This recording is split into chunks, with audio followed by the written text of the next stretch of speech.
St. Francis of Assisi was conformed to Jesus Christ in all his deeds. Jesus Christ, at the beginning of his preaching, took to himself 12 apostles who left all things. So also did Francis had 12 chosen companions who chose highest poverty. And just as one of the 12 apostles hung himself with a rope, so did one of the 12 companions, whose name is John de Capella, hung himself with a rope.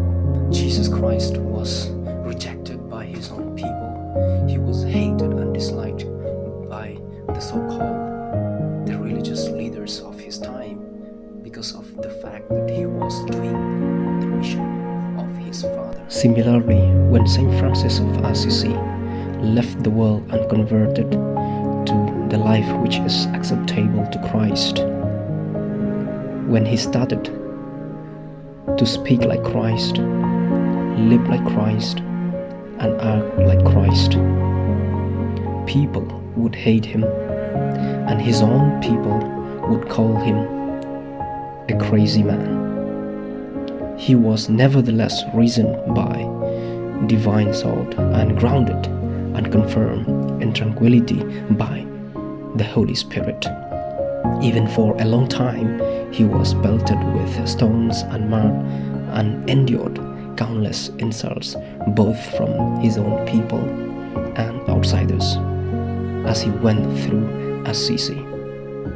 But he passed through all these with the greatest patience and as if deaf and mute, with a happy countenance.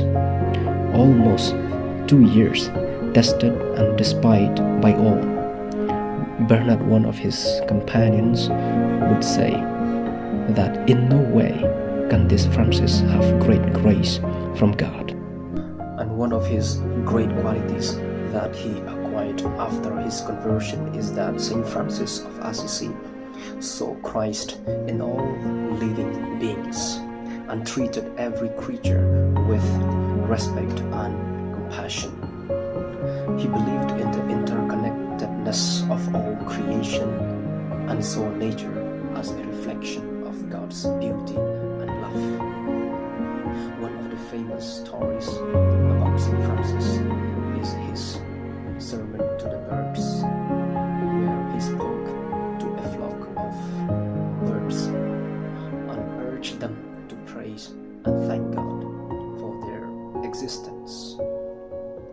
This act of speaking to animals and nature in a way demonstrated St. Francis' belief in the unity of all creation.